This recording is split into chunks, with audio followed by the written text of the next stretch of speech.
The morning sun beat down on the concrete steps of the Lincoln County Courthouse as Officer James Wilson took his position by the metal detectors. At 43, James had spent 15 years with the police department, the last 5 of them handling courthouse security. Today was supposed to be like any other Monday. Check IDs, run bags through scanners, and make sure no one brought anything dangerous into the building. But this Monday was different.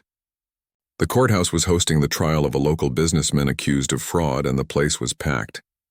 Lines stretched down the steps and around the corner. The air felt heavy, not just from the summer heat, but from the tension that had been building in the city for weeks. 3 police shootings in neighboring counties had sparked protests. Social media was filled with angry posts about police brutality. Even though James had nothing to do with those incidents, he'd felt the cold stares and heard the whispers when he stopped for coffee in uniform. "Keep it moving, folks," James called out, checking his watch.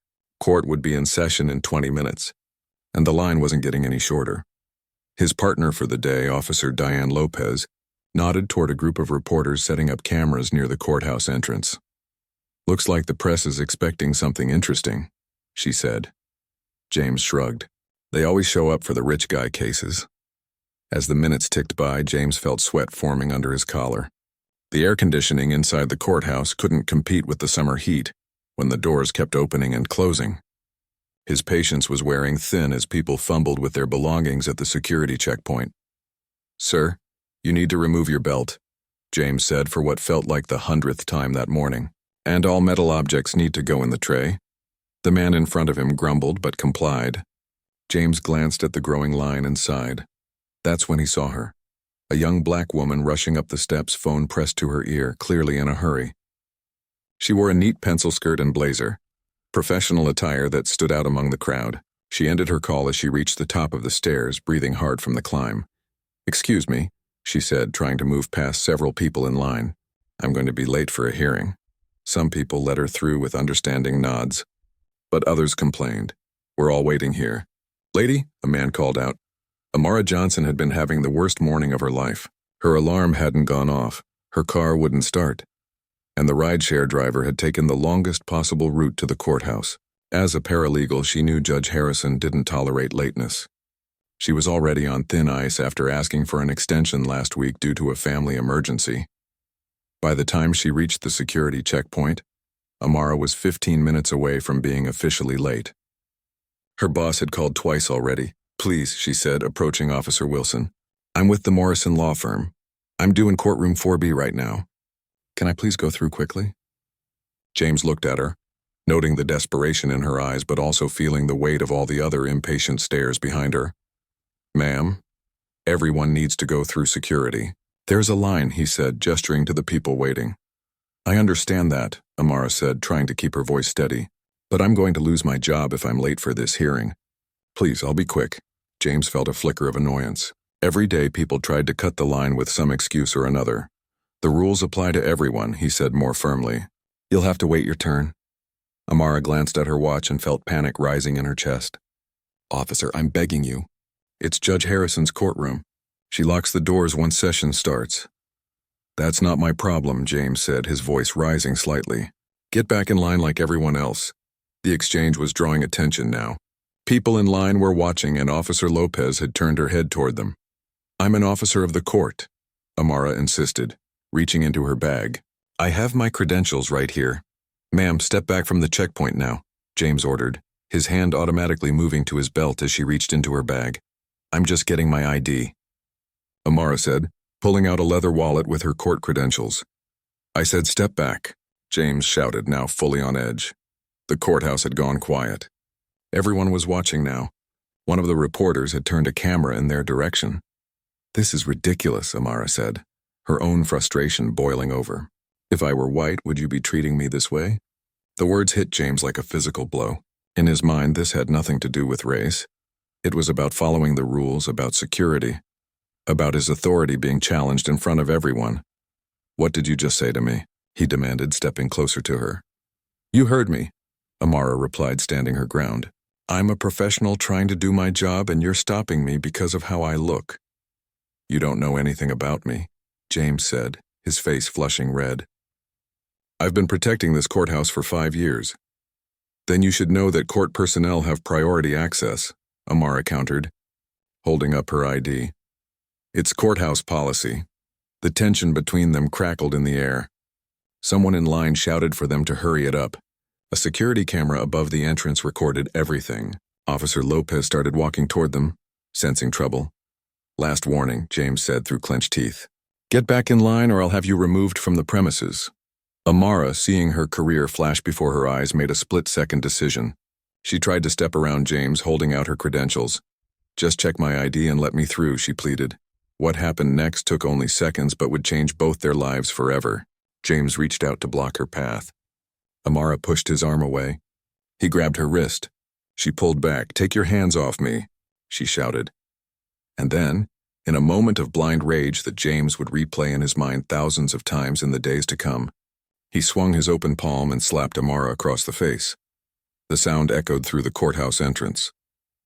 Someone gasped. A phone camera flashed. Amara staggered backward, her hand going to her cheek in shock. For a heartbeat, time seemed to freeze. James stood there, his hand still raised, horror dawning on his face as he realized what he'd just done. Officer Lopez froze mid-step, her mouth open in disbelief. Then reality came crashing back. People started shouting. Phones were raised everywhere, recording the aftermath. A courthouse security guard rushed over. Amara stood perfectly still, tears welling in her eyes. Not from the physical pain, but from the humiliation, the injustice of it all. Oh my God, James whispered, his anger evaporating instantly. I didn't mean to, but it was too late. The damage was done. He could already see his career, his reputation, his freedom, all slipping away in that single moment of lost control. Officer Lopez rushed to Amara's side. Are you okay, ma'am? Amara couldn't speak. She just stood there, trembling, as the crowd around them erupted in chaos. Some people were shouting at James. Others were calling for more officers. The reporters by the entrance were running toward them now. Cameras rolling. Wilson, step back now, Lopez ordered him, her voice sharp with authority and disappointment. James felt like he was in a nightmare. His stomach churned as he realized what he'd just done. Assaulted an unarmed civilian. A black woman in front of dozens of witnesses, in a public building filled with cameras, during a time of heightened scrutiny on police behavior. I'm sorry, he said, reaching toward Amara, but Lopez pushed his hand away. Don't make it worse, she hissed at him. 2 more security officers appeared, responding to the commotion. The courthouse doors opened and a judge's clerk came out, demanding to know what was happening. As James was pulled away by his colleagues, he looked back at Amara. She was now surrounded by concerned citizens and courthouse staff. Someone had brought her a chair and a glass of water. Her eyes met his for just a moment, not with anger, but with something that cut him even deeper. Disappointment, hurt, and a silent question that he would ask himself for years to come. Why? In just seconds, everything had changed. A routine Monday morning had become the worst day of both their lives. And as James was escorted to a back office, his badge and gun collected by a stone-faced supervisor, he knew with crushing certainty that his life would never be the same again. The courthouse erupted into chaos. People who had been quietly waiting in line moments before were now shouting, pointing, and recording with their phones. The sound bounced off the marble walls, creating a deafening echo that seemed to mirror the ringing in James's ears. Officer Lopez had one hand on Amara's shoulder and the other raised toward the crowd, trying to restore order. Everyone step back. Give her some space. 2 security guards appeared on either side of James, their faces grim. One of them, an older man named Thompson who had known James for years, shook his head slightly as he took James by the arm. You need to come with us, Wilson, Thompson said quietly. Right now. James couldn't move. He stood frozen, staring at Amara, who sat on a bench with her hand still pressed against her cheek. The reality of what he had done was sinking in, a cold weight settling in his stomach. I didn't mean to, James started to say, but Thompson cut him off. Not here, he said firmly. Not now. From across the lobby, Amara looked up and their eyes met. In that brief moment, James saw something that would haunt him more than anger could have. Hurt, confusion, and dignity. She didn't yell or curse at him. She just looked at him, and somehow that was worse. Someone in the crowd shouted, "That's police brutality right there." "We all saw it," another voice called out. I got it all on video. James felt Thompson's grip tighten on his arm. We're going now, Wilson. Don't make this worse. As the security guards led him away, James caught sight of the news cameras. The reporters who had been setting up outside for the fraud trial were now rushing toward the entrance, drawn by the commotion.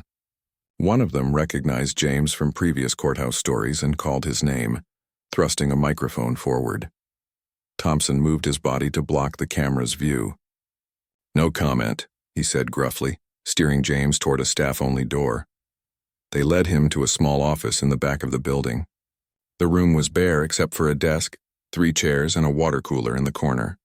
The blinds were drawn, but James could still hear the chaos outside. Sit down, Thompson said, pointing to one of the chairs. The chief is on his way. James sank into the chair, his legs suddenly weak. His hand, the one he had used to slap Amara, was trembling. He stared at it as if it belonged to someone else. What the hell were you thinking, Wilson? The other guard asked, leaning against the wall. In front of everyone? With cameras everywhere. I wasn't thinking, James admitted, his voice barely audible. I just reacted. Well, your reaction is probably all over social media by now, Thompson said, checking his phone. He let out a low whistle. Yep, already trending. James closed his eyes. 15 years on the force. Never fired his weapon in the line of duty. Commendations for community policing. A clean record? And now, in less than 5 seconds, he had thrown it all away. His phone buzzed in his pocket. He pulled it out to see his wife's name on the screen. Someone had already called her. Or maybe she'd seen the video. He couldn't bring himself to answer. Meanwhile, across the courthouse, Amara sat surrounded by concerned strangers and courthouse staff. A woman who introduced herself as a nurse had appeared from somewhere and was examining her cheek, which was red and slightly swollen. You should put some ice on this, the nurse said kindly. A courthouse clerk brought a plastic bag filled with ice wrapped in paper towels. Ms. Johnson, I am so sorry this happened, the clerk said. Judge Harrison has been notified about the situation. She's postponed the start of the hearing. Amara nodded numbly, pressing the ice pack to her face. The physical pain was already fading, but the humiliation burned bright. All these people had witnessed her being struck like a child. They had seen her lose control of the situation, of her dignity. And tomorrow, how many more would see it online? Ms. Johnson. A tall black man in a suit approached, holding out a business card. I'm Thomas Washington, attorney at law. What happened to you is completely unacceptable. If you're interested in pursuing legal action, I'd be happy to represent you. Before Amara could respond, another voice cut in. Ms. Johnson doesn't need your ambulance chasing right now. It was her boss, Richard Morrison, pushing through the crowd with a thunderous expression. Amara, are you all right? Amara nodded, though she wasn't sure if she was all right at all. She felt disconnected from her body, like she was floating somewhere above the scene, watching it all unfold. I want to file a report, she said suddenly, her voice stronger than she expected. I want it on record. Of course, Morrison said, putting a protective hand on her shoulder. We'll do that right away. 2 police officers, not from courthouse security but from the city police department, approached carefully.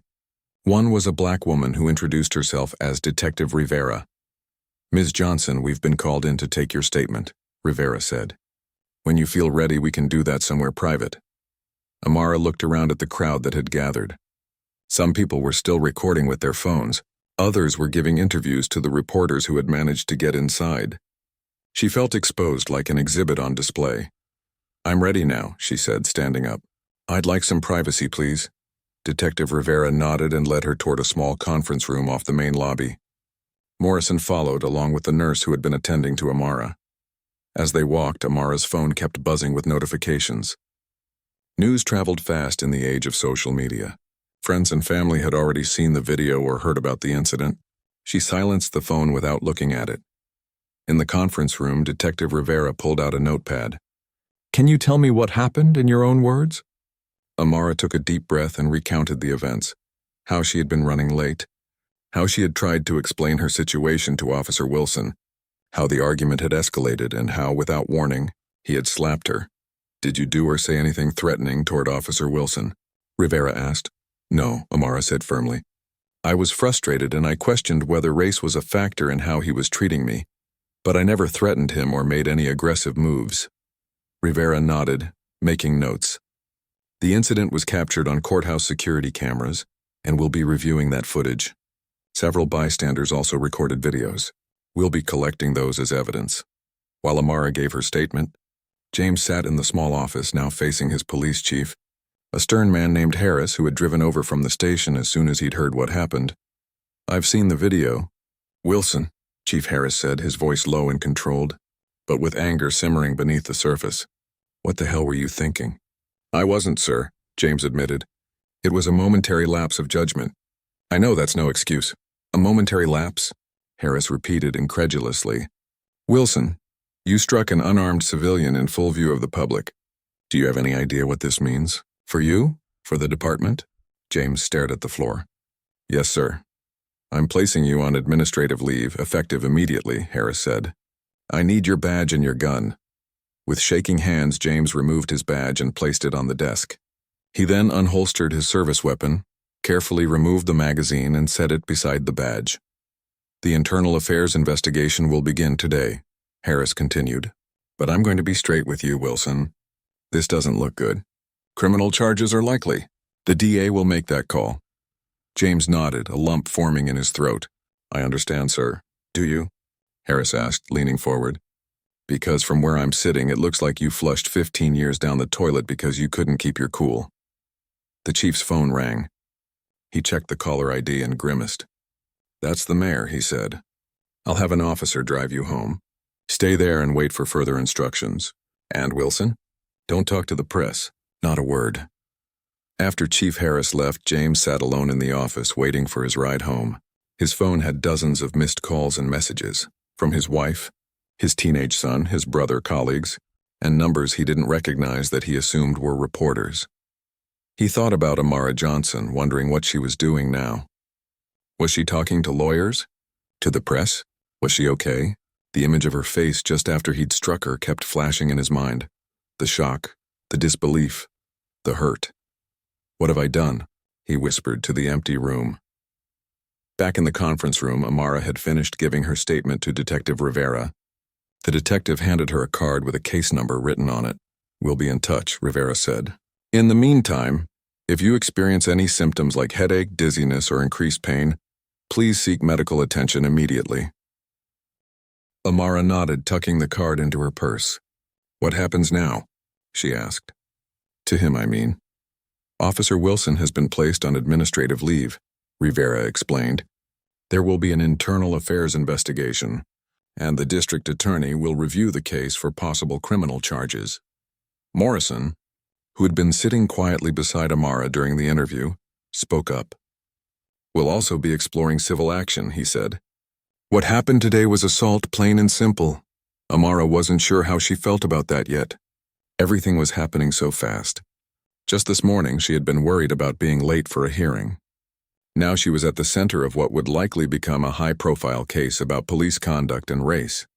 As she left the courthouse, flanked by Morrison and a security guard, she was momentarily blinded by camera flashes. Reporters called out questions, thrusting microphones toward her. "Ms. Johnson, can you tell us what happened? Are you planning to sue the police department? Do you believe this was racially motivated?" Morrison stepped in front of her. "Ms. Johnson has no comment at this time. Please respect her privacy." They hurried to Morrison's car in the parking lot. Once inside, Amara finally looked at her phone. Dozens of missed calls, hundreds of notifications. Her social media accounts were exploding with messages of support, but also with hateful comments from people who hadn't even been there. She turned off the phone and leaned back against the seat, closing her eyes. The day had started with her running late for work. Now she was the unwilling face of the latest incident in America's ongoing struggle with police conduct and racial justice. And somewhere across town, Officer James Wilson was coming to the same realization that a single moment of lost control had not only changed their lives forever but had thrust them both into a spotlight neither of them had ever wanted. By nightfall, the video had gone national. Every major news network ran the footage. 15 seconds that captured everything. Officer James Wilson and Amara Johnson had become unwilling symbols in America's ongoing conversation about police conduct and race. James sat in his living room, the TV on mute, watching his own face appear on screen over and over. His wife, Diane, sat beside him, her body tense, her eyes red from crying. "You need to turn that off," she finally said, reaching for the remote. James didn't stop her. When the screen went black, the room felt suddenly empty, the silence heavy between them. "Have you heard anything else from the department?" Diane asked. James shook his head. "Just that the internal investigation starts tomorrow. I have to be there at 9. Their 16-year-old son, Tyler, appeared in the doorway, his face a mask of confusion and embarrassment. "Dad, kids at school are sharing the video? They're saying things." James felt sick. He hadn't even thought about how this would affect his family, how his son would face his classmates tomorrow.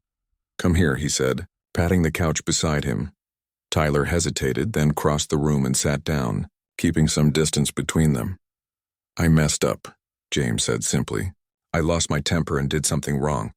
Something I can't take back." "But why?" Tyler asked, his voice breaking slightly. "You always told me to walk away when I'm angry. You said hitting someone is never the answer." The question hit James like a physical blow. He had said those things. He had raised his son to believe them. And yet in a moment of anger, he had forgotten his own values. "I don't have a good answer," James admitted. "I wish I did. All I can tell you is that it was wrong and I'm going to face the consequences." Tyler looked down at his hands. "Some of the comments online, they're saying you're racist." "That's not true," Diane cut in fiercely. "Your father is not a racist. This was a mistake, a terrible mistake, but it wasn't about race." But as James met his son's questioning gaze, he found himself wondering if that was entirely true. Would he have reacted the same way if Amara Johnson had been white?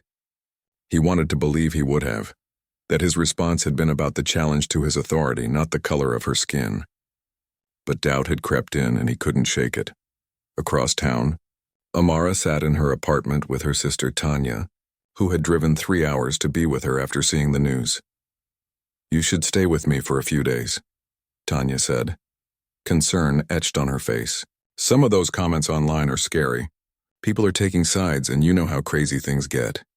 Amara nodded absently, scrolling through her phone. The video had millions of views already. News articles quoted sources close to the investigation and speculated about potential charges against Officer Wilson. Her own social media accounts had been flooded with messages, mostly supportive, but some accusing her of provoking the officer or using the incident for attention. "Did you see this?" she asked, holding up her phone to show Tanya a news alert. "They're organizing a protest at the courthouse tomorrow." Tanya took the phone and read the notification. "Are you going to go?" "I don't know," Amara said, hugging a pillow to her chest. "I didn't ask for any of this. I just wanted to get to work on time." "You could use this, though," Tanya said carefully. "What happened to you happens to black people every day, but usually there aren't dozens of witnesses and cameras." Amara knew her sister was right. The incident had already sparked a larger conversation about police conduct. Civil rights leaders had reached out, offering support and suggesting she could become a voice for change. Part of her wanted to step up, to make her pain mean something, but another part just wanted to go back to her normal life. "I'm meeting with the district attorney tomorrow," she said. "They're considering charging Wilson with assault." "Good," Tanya said firmly. "He should be charged. He hit you, Amara. In front of everyone." Amara touched her cheek. The swelling had gone down, but there was still a faint mark where James's hand had struck her, physical evidence of a moment that had changed everything. "I keep replaying it in my mind," she said quietly, wondering if I could have done something differently. If I hadn't mentioned race, maybe he wouldn't have. "Don't," Tanya interrupted. "Don't you dare blame yourself. You had every right to be there. Every right to question his treatment of you. He's the one who crossed the line." Amara nodded, but the thoughts persisted. The weight of what was happening, what would continue to happen in the days and weeks ahead, pressed down on her. She wasn't just Amara Johnson anymore. She was a symbol, a case, a talking point in a national debate. The next morning, news vans lined the street outside the police headquarters where James arrived for his interview with Internal Affairs. He wore civilian clothes, a button-down shirt and slacks, feeling strangely vulnerable without his uniform. As he approached the entrance, reporters called out questions. "Officer Wilson, do you regret your actions? Was this racially motivated? Have you tried to contact Ms. Johnson to apologize?" He kept his head down and pushed through the crowd, following his union representative's advice not to engage with the press. Inside, The atmosphere was no less hostile. Colleagues who had once greeted him warmly now averted their eyes or gave him cold nods. He was toxic, a liability to the department, a reminder of the worst instincts of police power. The internal affairs interview lasted 3 hours. They showed him the video from multiple angles, security footage, bystander videos, each one capturing his loss of control from a slightly different perspective. They asked him about his training, about his understanding of department policies on use of force.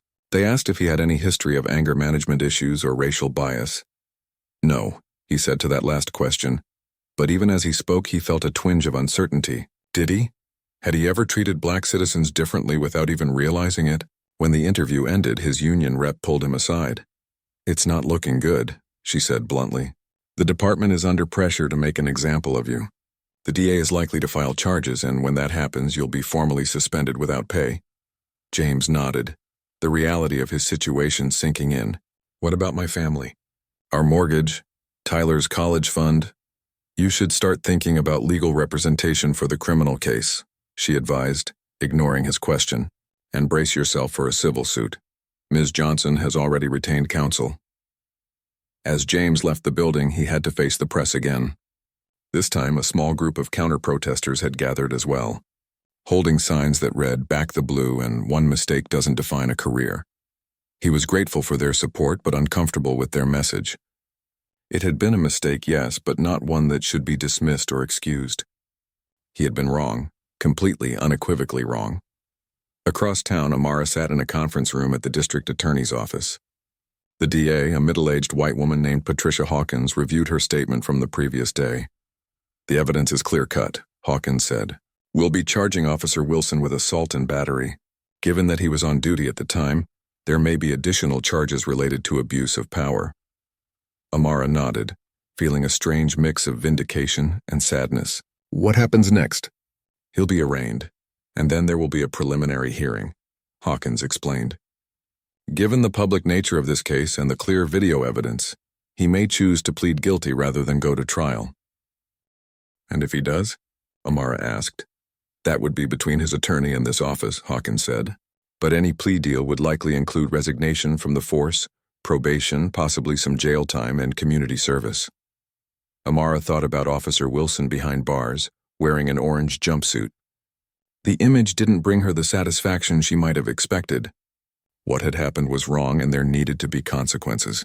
But would putting him in jail change the larger systems that had made the incident possible? As she left the DA's office, she was surprised to find Richard Morrison waiting for her in the lobby.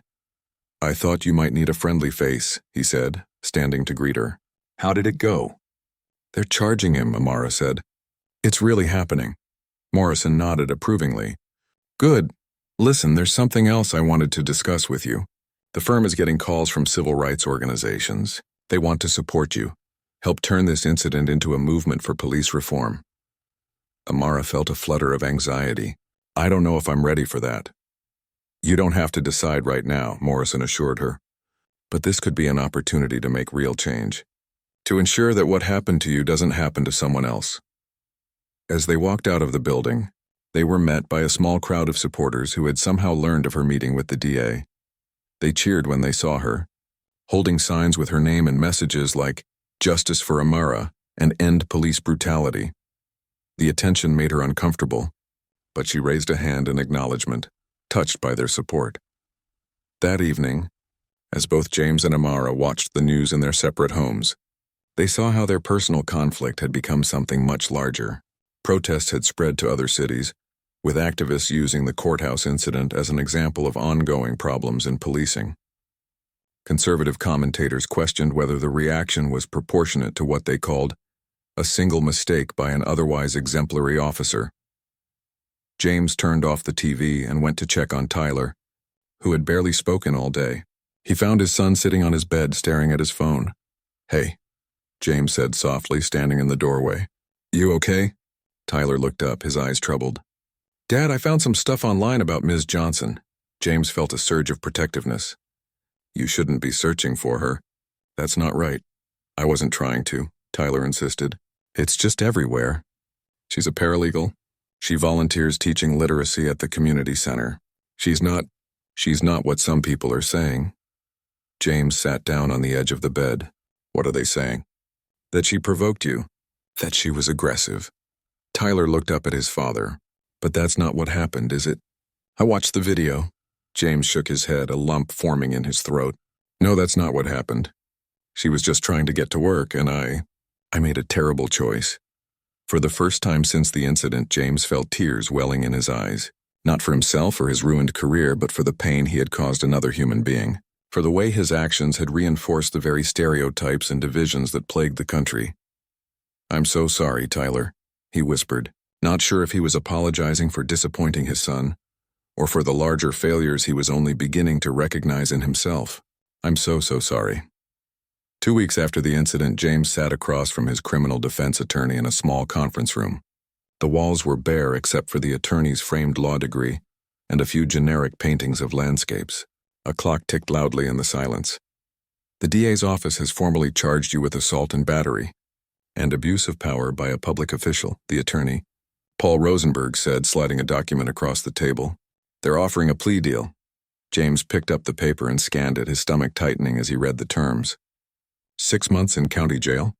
Resignation from the force? 5 years probation? Rosenberg nodded. It could be worse. If this goes to trial and you're convicted, you could face up to 2 years. And if we fight it? If we go to trial? Rosenberg leaned back in his chair, his expression grim. James, I have to be honest with you. The video is damning. Multiple angles, crystal clear.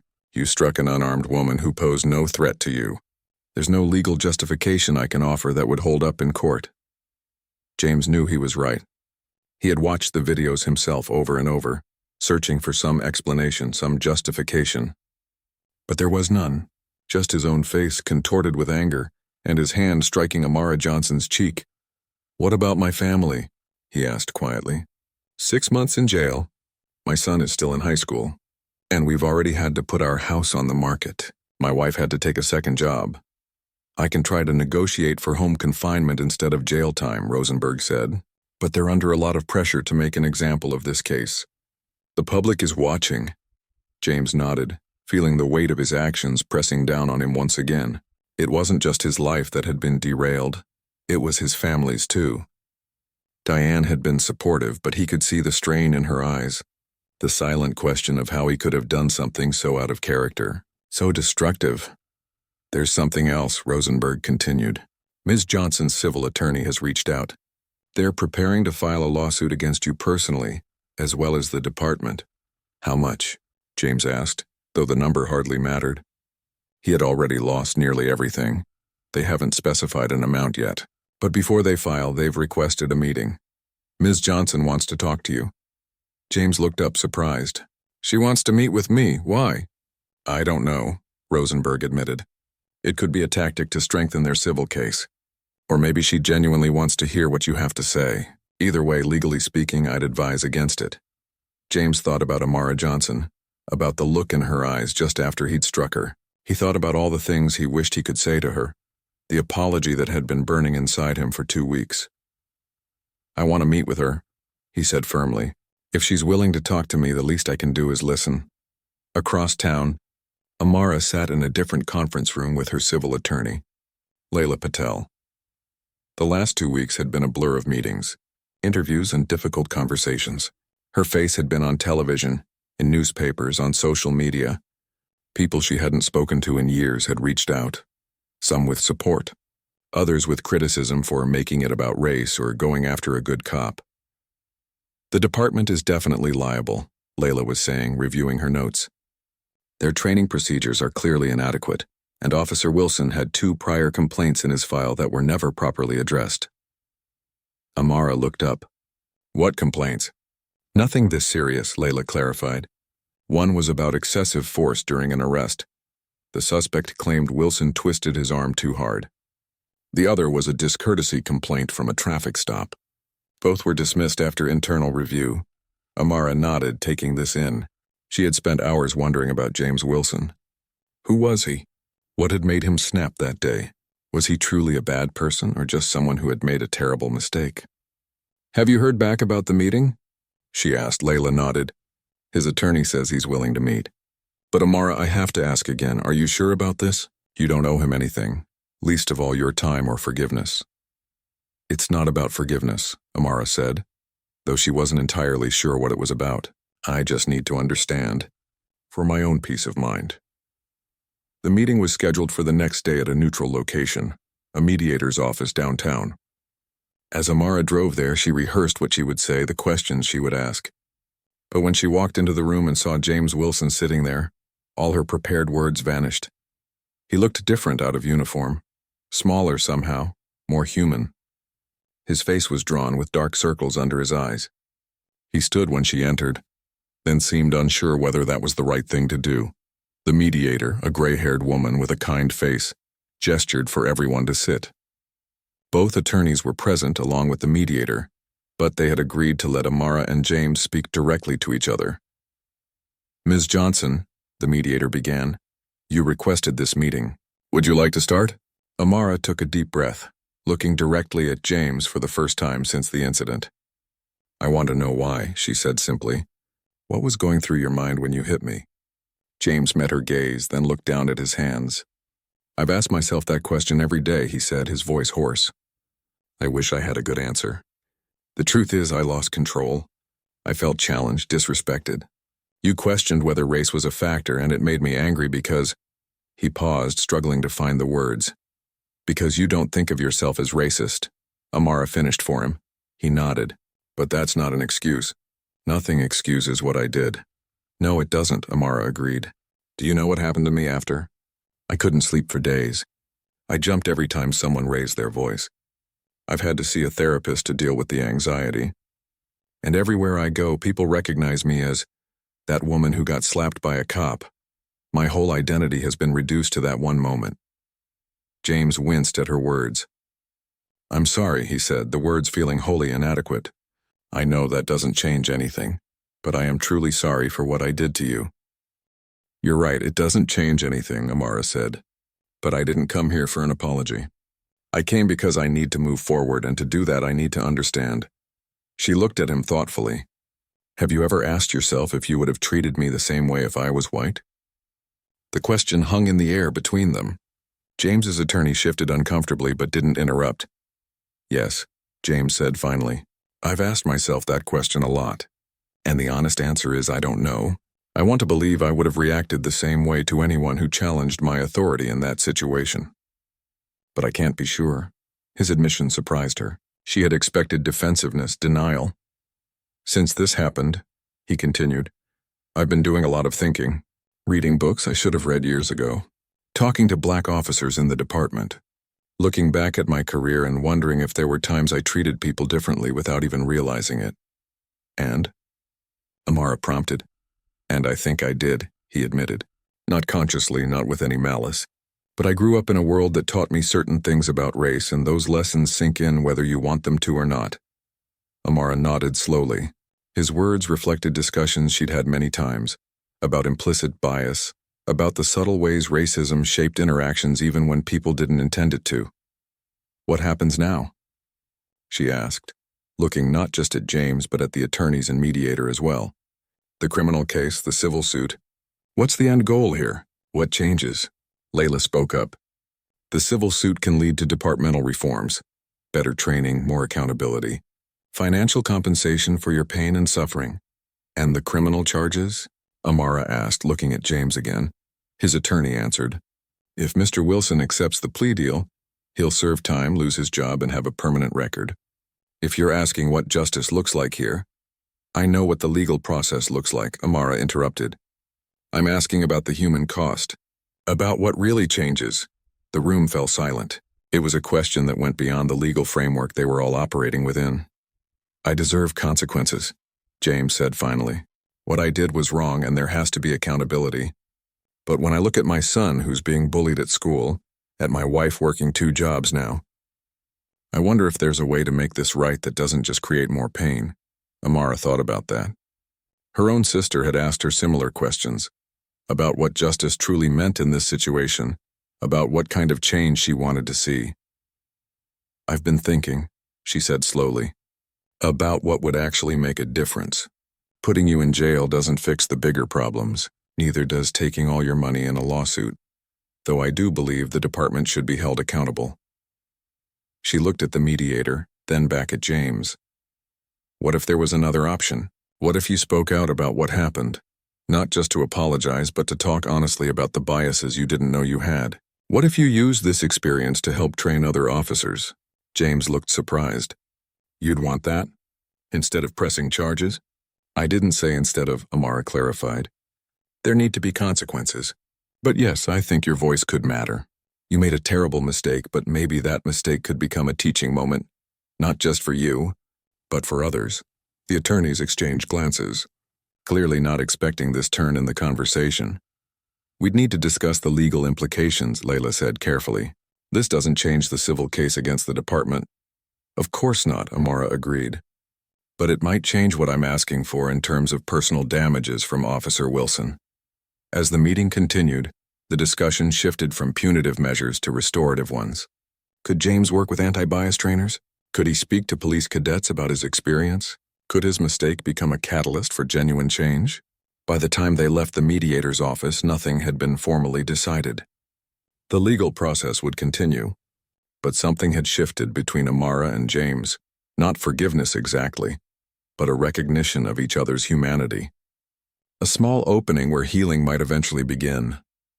That evening, as James drove home, he felt lighter than he had in weeks. The road ahead was still difficult. He would still face consequences for his actions, as he should. But for the first time, he could see a way forward that wasn't just about punishment, but about making amends, about growth. He thought about the conversations he needed to have with his son, about the work he needed to do on himself. He thought about Amara Johnson and her willingness to see him as more than just the man who had struck her. As he pulled into his driveway, he saw Diane waiting on the porch. She had been his rock through all of this, even as their world fell apart around them. How did it go? She asked as he approached. It was not what I expected, he said, sitting beside her on the porch steps. She's an incredible person, Diane. After what I did to her, she still found the courage to sit across from me and ask the hard questions, to look for a way forward that might actually make things better, not just punish me. Diane took his hand. So what happens now? James looked up at the darkening sky. Now I do the work. I face the consequences. I try to make something meaningful out of the worst mistake of my life. For the first time in weeks, there was a glimmer of hope in the darkness. Not that he could undo what he had done, but that perhaps somehow he could help ensure it didn't happen again. 1 year later, James Wilson stood at the back of a crowded classroom at the police academy. His hands were sweaty, his mouth dry. Public speaking had never been his strong suit, but these days it was part of his life. Our next speaker needs no introduction, the training coordinator was saying. His experience has become a case study in how split-second decisions can change lives forever. Please welcome James Wilson. There was no applause as James walked to the front of the room. The cadets watched him with a mixture of curiosity and wariness. They had all seen the video. It was now part of their required training on de-escalation and bias awareness. Good morning, James began, his voice steadier than he felt. A year ago I did something unforgivable while wearing the same uniform you're training to wear. I lost control. I struck an unarmed civilian who posed no threat to me, and in doing so I betrayed everything that uniform is supposed to stand for. He looked out at the young faces watching him. Some looked uncomfortable, others skeptical. He recognized those expressions. He'd worn them himself when sitting through similar trainings years ago, thinking they didn't apply to him. You've seen the video, he continued, but what you haven't seen is what led up to that moment, not just that morning, but throughout my life and career. The small biases I never questioned, the assumptions I made without realizing it, the way I'd been taught to see authority as something to be defended at all costs, rather than something to be used with humility and care. As he spoke, James felt the familiar mix of shame and purpose that had become his constant companions. The past year had been the hardest of his life. He had pled guilty to reduced charges, assault and misconduct in office. He had served 3 months in county jail, followed by 9 months of house arrest. He had lost his job, his savings, his home. His family had moved to a small apartment in a different neighborhood, but in some ways he had found himself.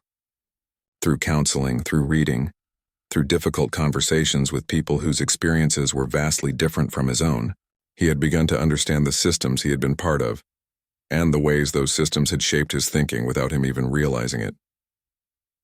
The hardest lesson for me, he told the cadets, was accepting that I could be a good person who did a terrible thing. That I could believe I wasn't racist while still acting in ways that were shaped by racial bias. That my intent mattered less than the impact of my actions. Across town, Amara Johnson sat in a community center meeting room, surrounded by a different kind of audience. The local civic engagement group had invited her to speak about her experience with the justice system and her work since the incident. When people see that video, they often ask me how I felt in that moment, Amara said to the group. The truth is, I felt humiliated, dehumanized, like my dignity had been stripped away in front of everyone. She paused, remembering the sting of James's hand on her cheek, the shock that had rippled through her body. But what happened afterward was, in many ways, more difficult. Suddenly, I wasn't just Amara anymore. I was a symbol, a hashtag, a talking point. Everyone had an opinion about what should happen next, what I should want, how I should feel. The past year had transformed Amara's life in ways she never could have imagined. After the criminal case was resolved, she had used her civil settlement to establish a community foundation focused on bringing together law enforcement and neighborhood residents for honest dialogue. She had left her job at the law firm to run the foundation full-time. I could have just taken the money and moved on, she told the audience. There were days when I wanted to, when the attention became too much, when the online harassment got scary, when I had to change my phone number 3 times in 2 months. People nodded in understanding. Many of them had followed her story closely over the past year. But I kept coming back to a simple question. What would actually make things better? Not just for me, but for the next person. Because there will always be a next person, unless something changes.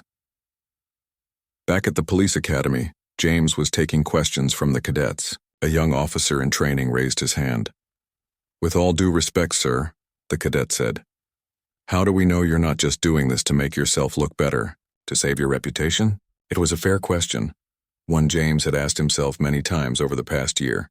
You don't know, he answered honestly. I can tell you that I lost my career, spent time in jail, and nearly lost my family.